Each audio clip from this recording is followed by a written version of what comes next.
안녕하십니까. 대선 이슈를 팩트체크 형식으로 풀어보는 대선 이모저모 첫 번째 순서 시작합니다. 오늘은 개헌 문제를 다뤄보려고 합니다. 개헌 문제는 사실 어제 오늘의 이슈는 아닙니다. 역대 대선 때마다 단골 메뉴였죠.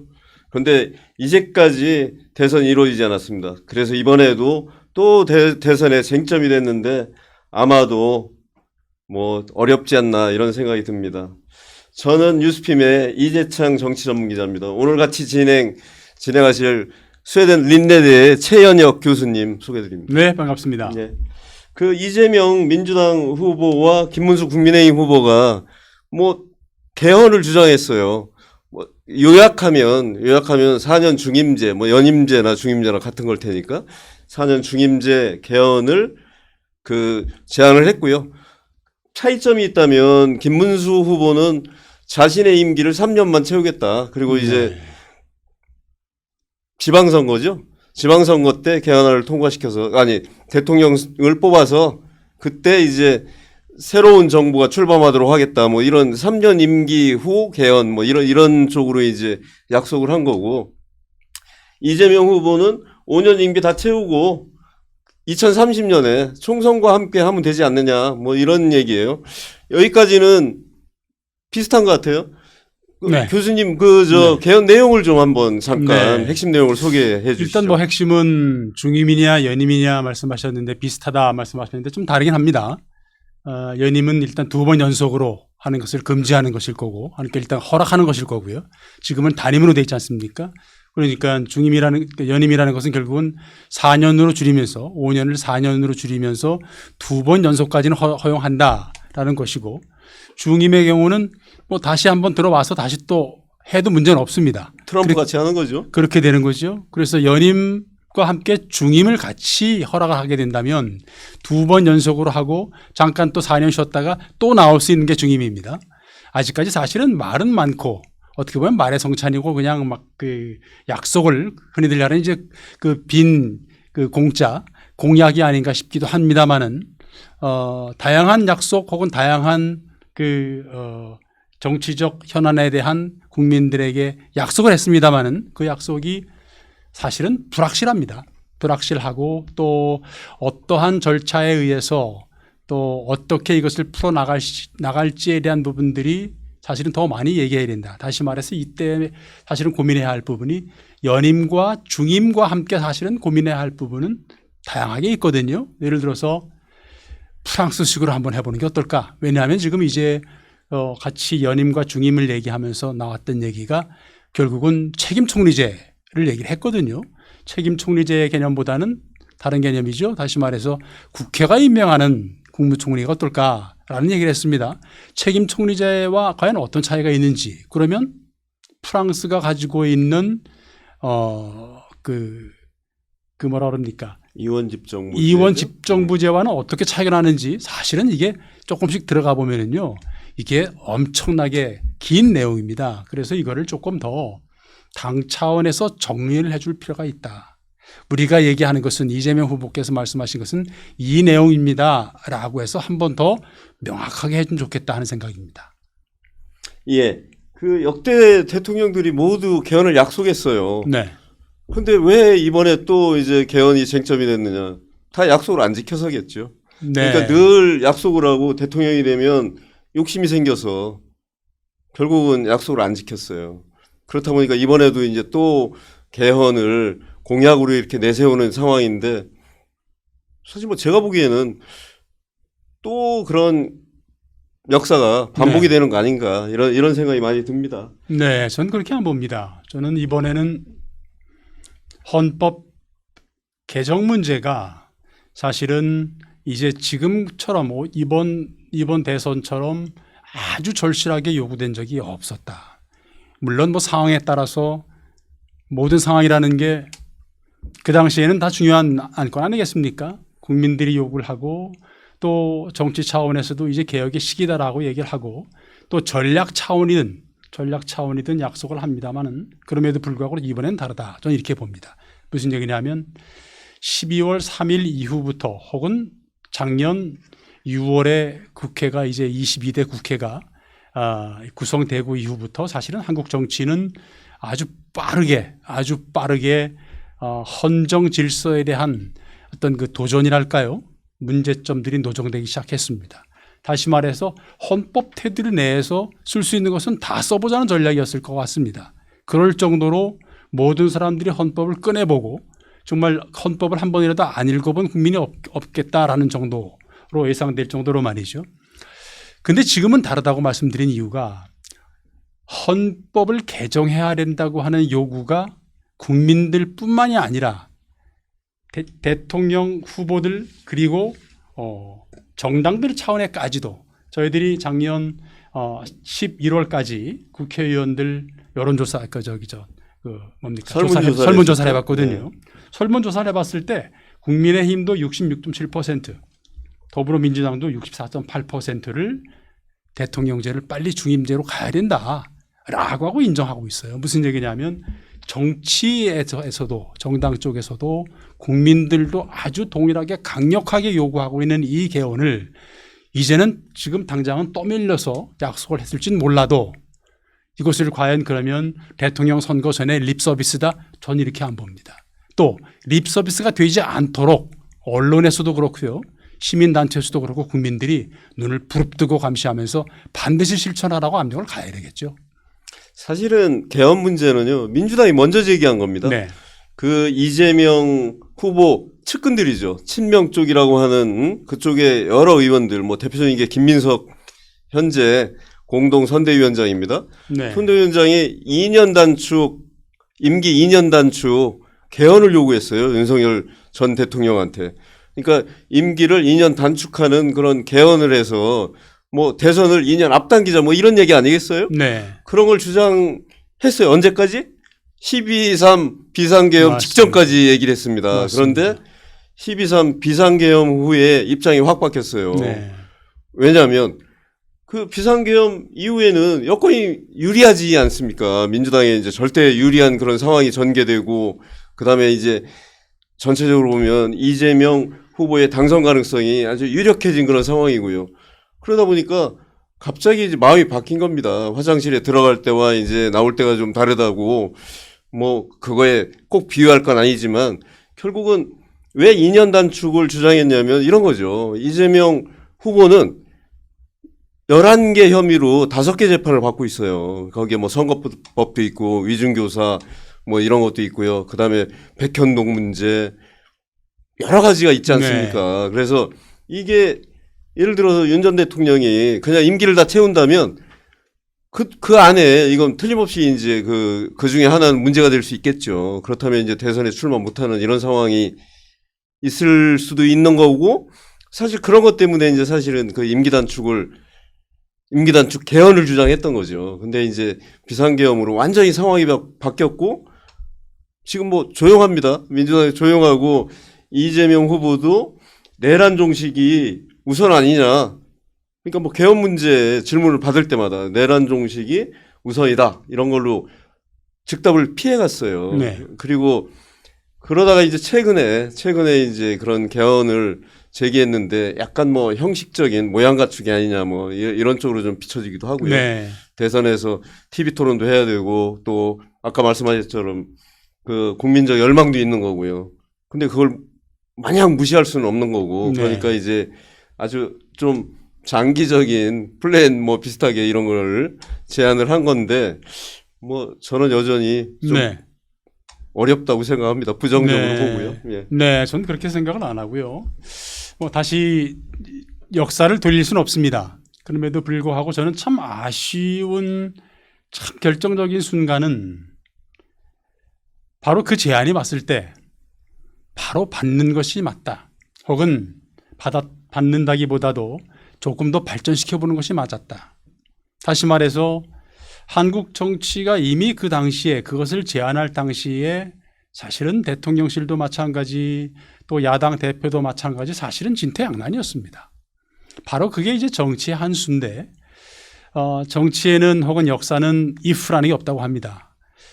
그렇게 가정을 할 수는 없습니다만은 그때만 이게 받았다면 과연 이렇게 됐었을까? 한국 정치가 정말 최악의 순간까지 왔었을까? 또 그렇게 받았다면 과연 순조롭게 민주당이 원래 생각했던 대로 순수하게 과연 진짜 3년 정도 2년 단축해서 3년 단축해서 그 일찍 끝날 수 있었을까? 또 모르는 일이에요. 그러니까 저는 지금 현 시점에서 다시 생각해 봅니다. 그럼 그때의 그 정신으로 이재명 후보가 한번 3년 한번 제안해 보면 어떨까? 저는 이런 생각을 해봅니다. 다시 말해서 그러면 정말 역사에 남을 대통령이 되지 않을까 싶은데 절대 안 받겠죠. 네. 안 받을 것 같습니다. 근데 제가 아까 말씀하실 때 예로 말씀하실 때 뭐라 그러셨냐면 화장실 들어갈 때와 나왔을 때를 얘기하셨는데 화장실은 또 갈 수 있는 상황이 옵니다. 무슨 얘기냐면 또 위기에 처할 수 있는 상황이 또 언젠가는 오거든요. 그래서 결국은 정치는 전략이 아니라 국민을 바라보고 하는 정말 아주 그 고도의 어떤 그 정치 뭐라 그래야 되나요? 정치적 전략과 전술의 말의 성찬이 아닌 국민을 바라본 좀 5년, 10년, 20년을 바라본 약속의 정치가 되면 좋지 않겠나. 또 이런 희망과 함께 좀 아쉬움을 전합니다. 이재명 후보는 이제 뭐 사실 가장 큰 리스크가 사법 리스크였잖아요. 네. 그러니까 뭐 11개 혐의에 5개 재판 이게 굉장히 큰 부담이었단 말이죠. 근데 이 뭐 법원이 약속이라도 한 듯이 그냥 다 연기를 했어요. 네. 대선 이후에 연기를 하고 그러면서 그 대선 전에서는 사법 리스크를 일단 털어버린 이런 형국이 됐고 그렇다 보니까 지금 뭐 독주하는 상황이지 않습니까? 50% 안팎의 지지율로 독주를 하고 있고 이런 추세로 가면 뭐 대통령 당선이 이제 유력한 상황이고요. 그런 상황에서 이재명 후보 입장에서는 굳이 지금 이 개헌을 받을 이유가 없는 것 같아요. 그래서 2030년 안을 제의한 게 아닌가. 그리고 뭐 임기 5년 뭐 자신의 임기 5년을 다 이제 채우고 나서 중임제 개헌을 하자는 뭐 그런 입장 아니겠어요? 네. 예. 그래서 저는 정치인 혹은 정치의 역할은 불확실성의 해소가 가장 핵심적인 그 요구사항이거든요. 정당은 정권을 잡는 것도 있지만 여론을 통해서 또 지지하는 세력을 통해서 정권을 창출해내고 그러면서 뭔가 예측할 수 있는 정치를 만들어내는 것이 어떻게 보면 민주주의 국가의 가장 전형적인 어떤 정치적인 형태가 아닌가 싶은데 2030년 참 멀게 느껴집니다. 5년 후의 얘기고 저는 지금 정치 현안에 대해서 이야기하고 또 개헌을 이야기하고 할 때 조금 더 구체성을 갖췄으면 좋겠다. 또 한 가지가 지금 당장 할 수 있는 것과 없는 것을 조금 구분해서 로드맵을 좀 만들어서 말씀해 주면 좋겠다라는 그런 좀 요구사항을 말씀드리고요. 예를 들어서 이런 거죠. 원포인트 개헌 혹은 원포인트 여야 합의를 통해서 이번 대통령 선거에라도 꼭 실천됐으면 좋겠다는 것은 사실은 저는 이번에 이재명 대통령 후보가 제시를 한 겁니다. 예를 들어서 결선 투표제 얘기를 했거든요. 저는 이건 참 좋은 안이라고 생각합니다. 그러면은 결선 투표제를 얘기한다면 저는 이제 정치학을 이제 전공하고 있으니까 그러면 조금 더 깊이 들어가서야 됩니다. 결선 투표제는 두 가지가 있습니다. 하나는 프랑스제로 2주의 텀을 두고 2주 있다가 50%를 넘지 못한 후보가 한 후보가 넘지 못할 때는 2주의 격차 사이를 두고 대통령 선거를 한 번 더 치릅니다. 1등, 2등만 결선에 진출하죠. 이런 결선 투표제가 하나 있고요. 또 다른 결선 투표제는 이런 것들이 가장 큰 문제, 이 제도의 문제는 뭐냐 하면 2주 동안 완전히 국가가 갈라집니다. 반으로 완전히 갈라지고 그러면서 모든 정치 현안, 경제, 사회 모든 현안이 완전히 반으로 갈리는 상황이 되거든요. 이거의 단점을 극복하기 위한 방법이 있습니다. 오스트레일리아가 시도하고 있는 것인데 동시 결선 투표제라는 것이 있습니다. 기호 투표제라기도 하고요. 1등, 2등, 3등을 공란에 적습니다. 내가 지지하는 사람 1등은 누구, 2등은 누구, 3등은 누구 이렇게 적죠. 그러면은 이제 그 중에서 첫 번째 라운드에서 한 후보가 50%를 넘지 못하면 그러면 이제 이제 1등, 2등, 3등 순서를 이제 가지고 계산하기 시작합니다. 그래서 3등, 4등, 5등 제껴놓고 가장 가까운 3등부터 2등. 그러니까 물론 이제 그 방법에 따라 다르겠습니다만은 5등 했던 사람들이 잠깐만요. 1등을 추천한 사람이 안 됐잖아요. 그러니까 그러면 이제 5등, 1등을 잠깐 다시 정리해 드리겠습니다.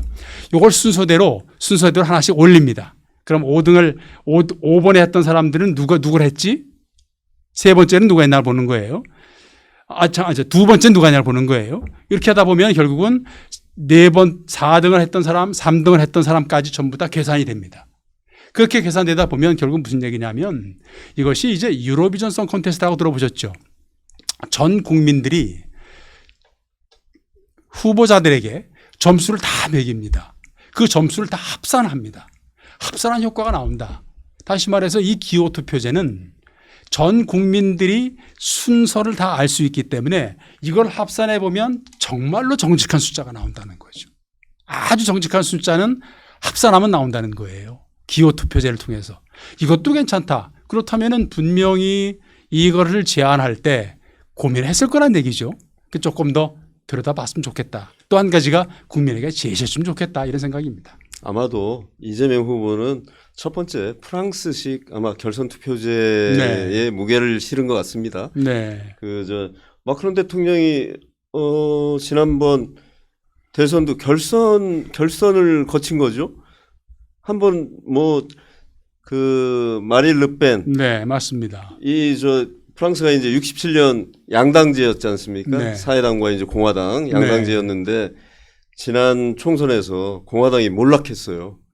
의석이 30석 이하로 이렇게 떨어지면서 완전히 몰락했고, 물론 이제 영원한 전진당, 그게 이제 집권 세력이죠.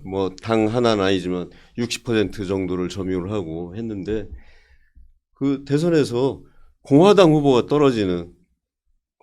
떨어지고 결선에 이제 그런 마린 르펜이라는 장마린 그렇죠. 르펜 딸이잖아요. 네.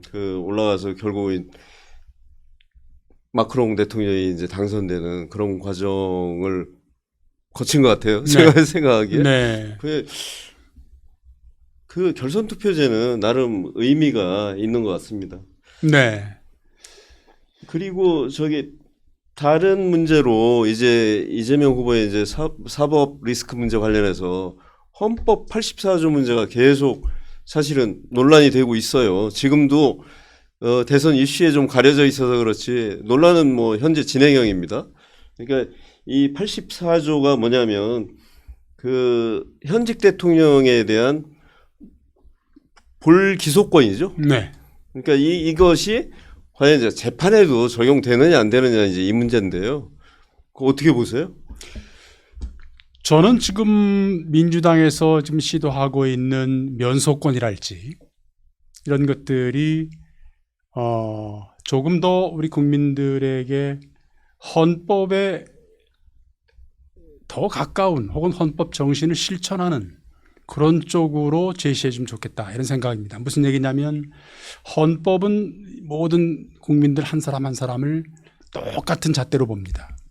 그러면 과연 이재명 정치인 혹은 대통령 후보, 대통령이 된다고 하더라도 과연 똑같은 국민들이 같은 잣대로 과연 적용이 될 것인가. 저는 대통령이 면소권, 대통령 후보가 대통령에 되었을 때 면소권을 만약에 제공해 준다 그러면 결국은 특권일 수밖에 없습니다. 다시 말해서 이제 이권방지법이라는 것이 저희들이 분명히 있고요.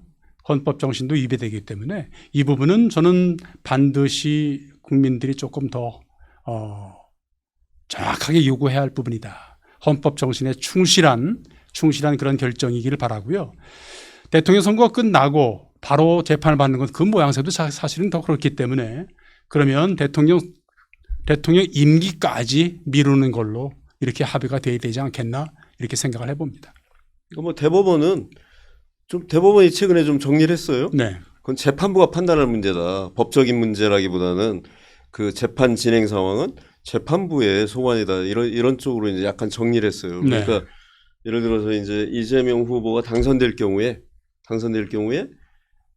그 재판 계속 여부는 각 해당 재판부에 이제 달린 문제가 되는 거죠. 근데 뭐 지금 말씀하신 것처럼 어떤 판사가 현직 대통령에 대한 재판을 진행하겠다 이렇게 그런 입장을 밝힐 것 같지는 않습니다.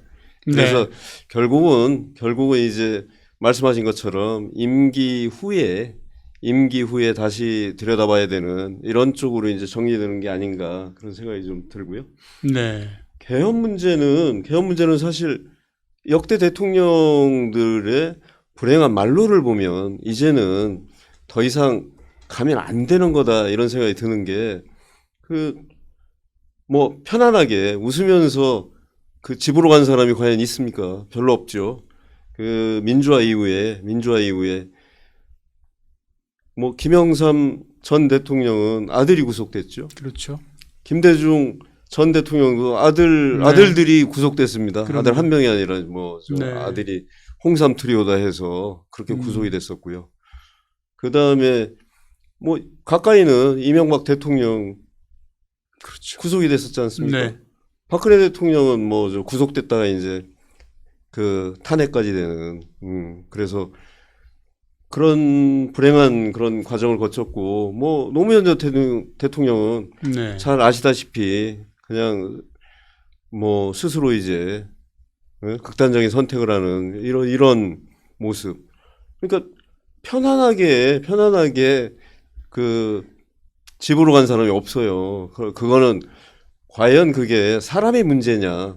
이거는 이제 결국은 그런 걸 볼 때 제도의 문제다. 그런 단임제 대통령의 한계에 봉착한 거다. 이게 뭐 정설이지 않습니까? 그리고 우리 헌법 자체가 87년에 만들어진 거기 때문에 이제 그 새로운 미래 먹거리 뭐 4차 산업 AI라든지 뭐 반도체라든지 그다음에 이제 바이오 이런 것들 그다음에 기후 문제 이런 것들을 하나도 지금 담지 못하고 있어요. 그러니까 그 시대에 맞게 고치는 게 맞다. 그리고 아까도 말씀하셨지만 더 이상 이제 이게 미룰 문제가 아니고 네. 국민들이 냉정하게 판단하고 좀 감시도 하고 좀 압력도 넣고 해서 이게 뭐 대한민국의 미래를 위해서 그렇게 하자는 거 아닙니까? 네. 제도 개혁에는 사실은 헌법 개헌뿐만이 아니라요. 헌법 개정뿐만이 아니라 사실은 좀 더 고민해야 할 부분이 아까 이제 지금 지적해 주셨듯 이게 과연 제도의 문제냐 사람의 문제냐 둘 다 문제일 수도 있고요.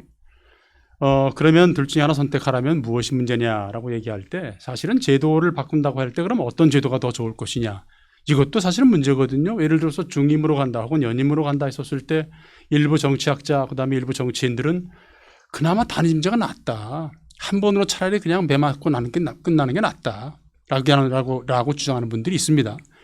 언론 우리 언론인들도 그런 주장을 하시는 그런 기자들도 있고 다양한 또 국민들이 또 다양한 다른 생각들을 가지고 있는데요.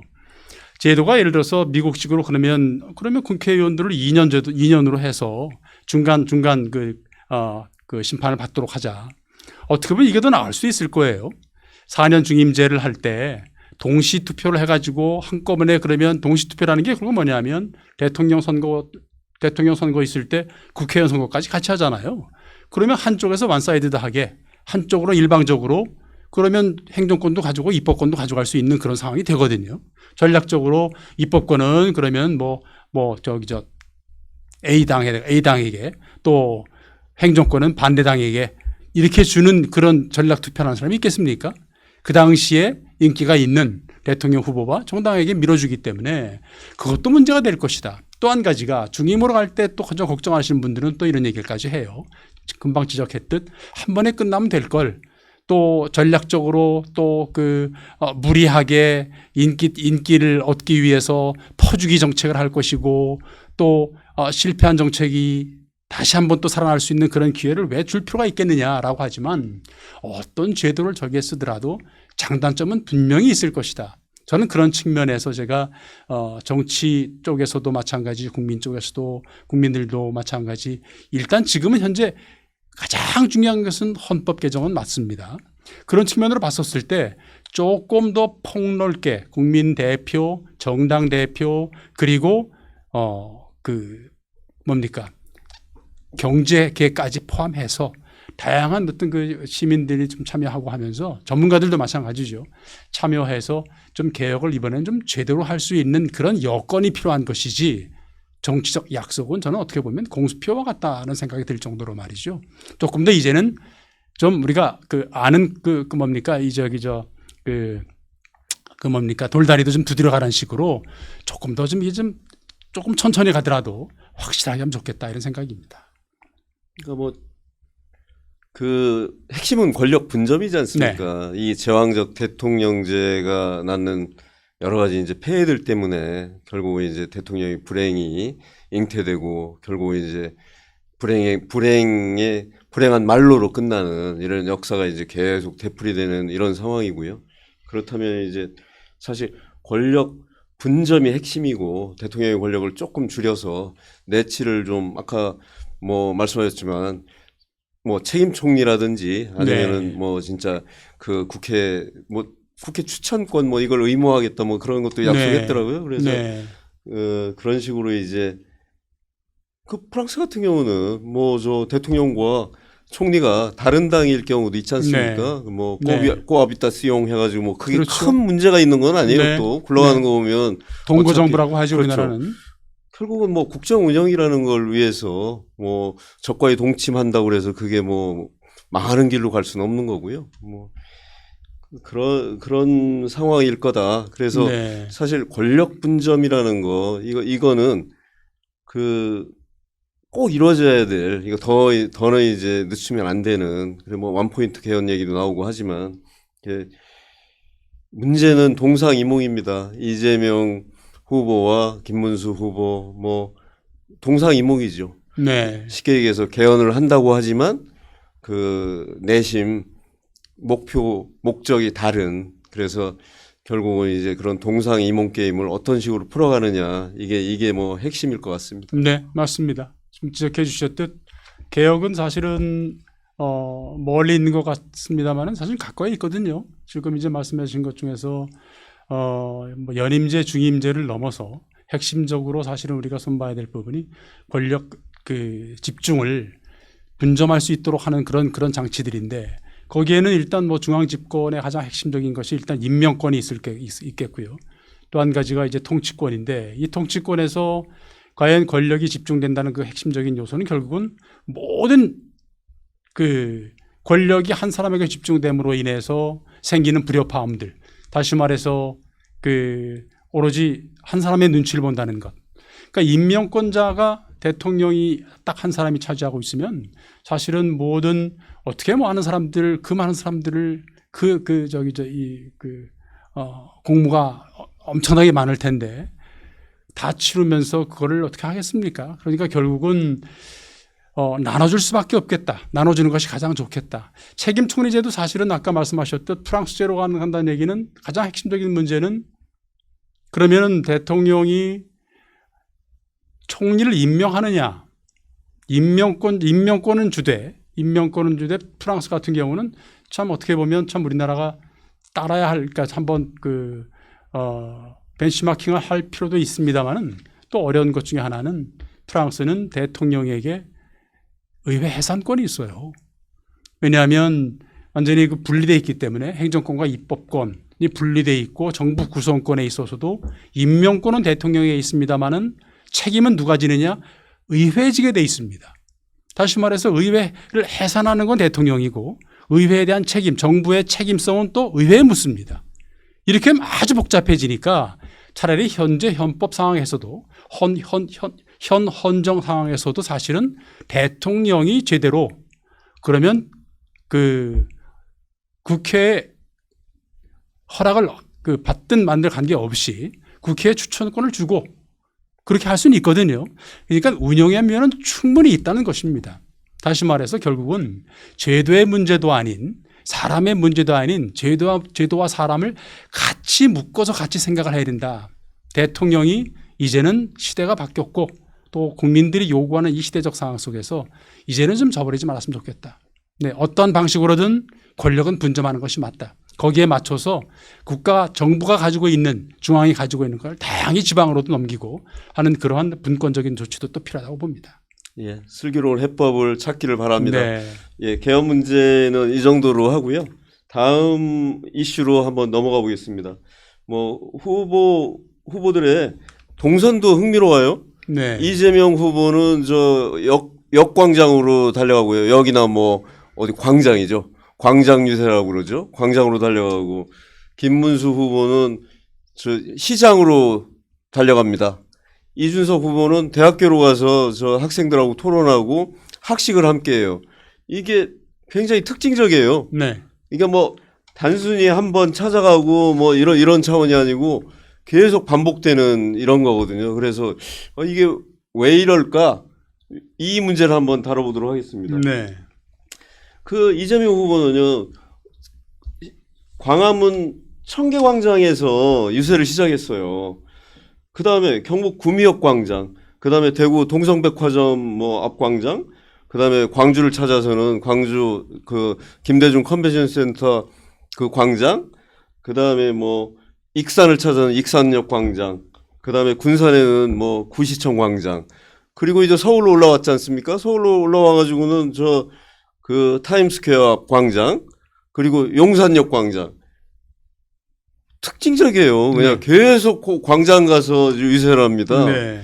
이게 이제 두 가지로 좀 해석을 할 수 있을 것 같아요. 한 가지는 그 이재명 후보가 이제 50%로 독주하고 있는 상황이잖아요. 지지율 50%로 독주하는 상황이고, 그걸 우리가 뭐 대세론이다, 이재명 대세론이다 이렇게 얘기하는데, 그 많은 다중이 모일 수 있는 자리에서 그런 대세론을 확인하고, 그 다음에 대세론 후보의 위용을 좀 보여줌으로써 그런 걸 굳히는, 그런 이미지를 굳히는 이런 일환이다, 이런 게 하나고요.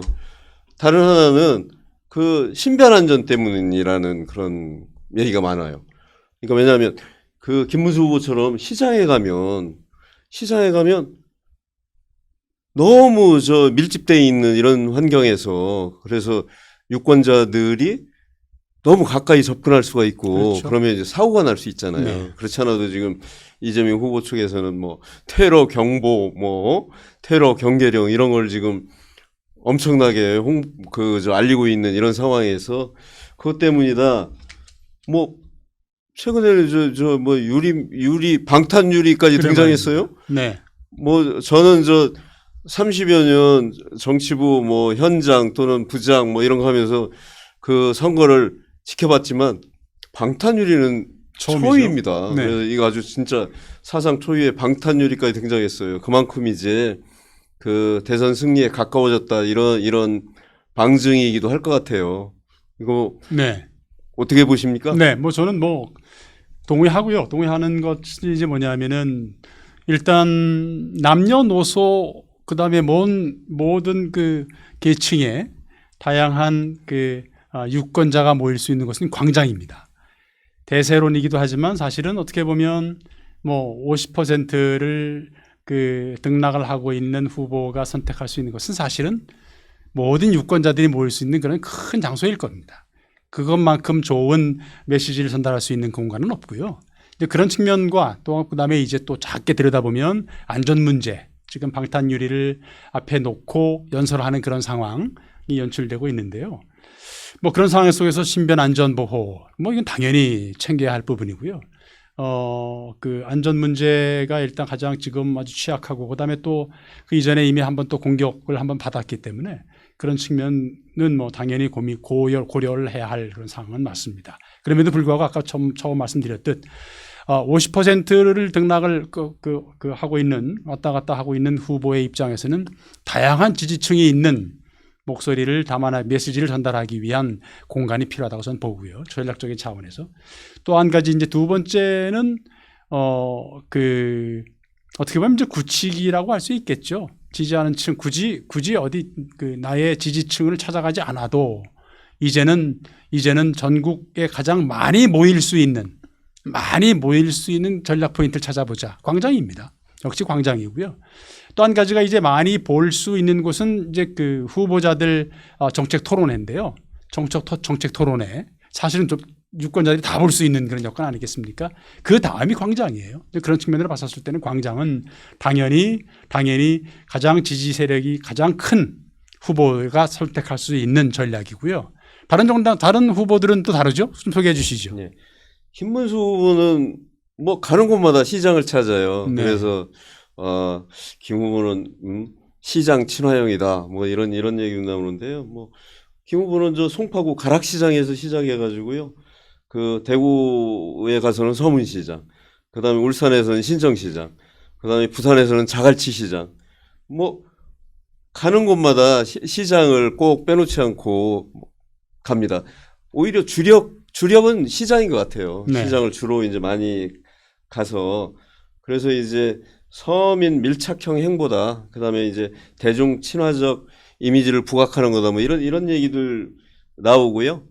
근데 뭐 조금 뭐 그런 측면도 있는 것 같아요. 그 국민의힘 후보 선출 과정 그리고 이제 단일화 과정에서 내용이 워낙 컸기 때문에 좀 국민들을 그 설득하는 과정, 가까이 가서 설득하는 그런 모습을 좀 부각시키는 게 아닌가 이런 것도 있고요. 네. 뭐 한편으로는 저 방탄유리가 등장했다고 그러니까 김문수 뭐 어제 후보가 어제 이렇게 그 잠바에 자켓에 그 방탄조끼. 그렇죠. 아니요. 네. 방탄조끼가 아니라 그걸 네. 내리고 뭐 저기 공격 당할 일 있으면 뭐 공격 당하면 되지라는 아주 그렇게 강하게 뭐 이재명 후보를 이제 겨냥한 거겠죠. 네. 근데 여하튼 하여간 상당히 대비되는 그런 네. 행보를 하고 있다. 맞습니다. 이렇게 보입니다. 네, 뭐 잘 지적해 주셨듯 어쨌든 노동 그 운동가 출신이기 때문에 아마 이제 서민 밀착형을 이제 선택을 했다고 보고요. 또 한 가지가 일단 서민 밀착형의 개념을 떠나서 가장 그 살갑게 갈 수 있는 곳은 사실 시장이잖아요. 그다음에 또 한 가지가 이제 챙기는 게 이제 민생을 챙기겠다는 그런 의지를 또 보일 수 있겠고요. 또 한 가지가 이제 악수를 통해서 한 사람의 더 손을 잡아보고 그러면서 이제 김문수를 알릴 수 있는 가장 좋은 방법은 역시 가장 가깝게 갈 수 있는 방법밖에 없습니다. 악수 한 번 더 하고 가서 한번 호떡 한 번 더 먹고 찐빵 한 번 더 먹고 물감 물어보고 힘들다고 한번 이렇게 위로해 줄 수 있는 어떻게 보면 그 가장 접근할 수 있는 국민에게 전달할 수 있는 어떤 걸 피부로 느낄 수 있는 선거운동 아니겠습니까? 네, 뭐 김문수 후보가 선택할 수 있는 가장 좋은 방법을 택했죠. 예, 이준석 후보는 또 흥미롭습니다. 네. 대학을 주로 가요. 물론 이제 뭐 다른 유세를 안 하는 건 아니고요. 뭐 홍대 앞에서 유세도 하고 하지만 그렇죠. 뭐 그것도 대학이네요 보니까. 네. 근데 하여간 뭐 그 가는 곳마다 대학을 찾는데 12일 서울의 연세대를 찾았고요. 13일에는 그 대구의 경북대, 그다음에 14일에는 부산대, 그다음에 15일에는 서울교대, 16일에는 단국대, 뭐 천안 캠퍼스 같아요. 그리고 20일에는 저 가천대 대학생들하고 꼭 하면 이제 그 대화의 시간을 갖고 빼먹지 않는 게 학식입니다. 학식을 그 대학생들하고 먹으면서 이렇게 자연스럽게 대화를 나누는 이런 시간. 이게 뭐 당연히 네. 젊은 층을 겨냥한 거겠죠. 네. 올해 이제 3월 달에 만 40이 됐잖아요. 그렇죠. 대선 출마하려면 이제 40이 넘어야 되는데 네.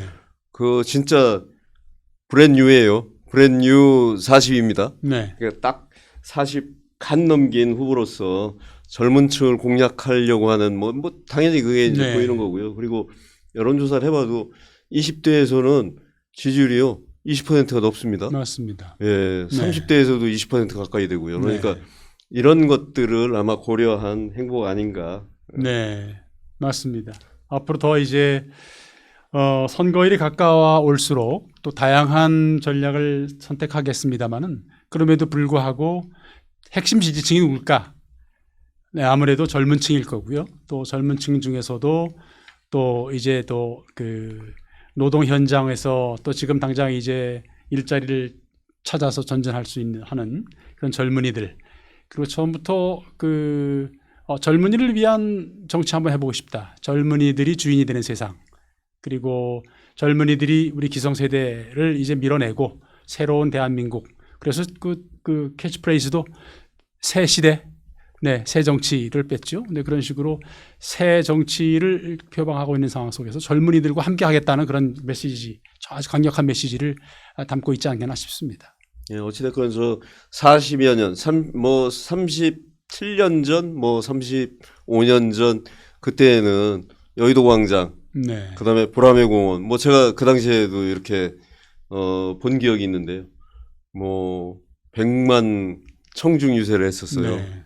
요즘에는요, 그 수천 명 모이기도 힘듭니다. 그렇죠. 그러니까 뭐 대체로 이제 수백 명, 네. 뭐 진짜 적은 경우에는 진짜 한 200여 명 이렇게 그러더라고요. 놓고 이제 유세하는. 네. 진짜 시대가 많이 바뀌었죠. 왜냐면 네. 이제 TV 토론도 생기고 뭐 방송 연설도 생기고 뭐 그런 게 영향력이 훨씬 더 커졌으니까 이제 뭐 그런 걸 이제 다 대체하는 것 같아요. 그러니까 네. 이제 현장 유세보다는 훨씬 더 TV 토론의 위력이 커졌고 뭐 그런 것이 이제 100만 유세가 옛날 얘기, 뭐 추억의 한 대목 뭐 이렇게 이제 된 것 같은데요. 네. 어찌됐건 이재명 후보의 독주로 끝날지 아니면 막판에 후보 단일화 이런 걸 통해서 극적 뭐 반전을 이룰지 굉장히 관심이 모아집니다. 네, 맞습니다. 저는 그래도 이제 그럼에도 불구하고 첫 번째 나눴던 그 이슈, 국민에게 약속한 그러한 그 큰 어떤 그 줄기의 변화에 대한 것은 좀 이제는 그 공수표가 아닌 국민들에게 책임 있게 완수하고 수행할 수 있는 그러한 공신력 있는 정당 그리고 정당 후보가 되기를 바랄 뿐이죠.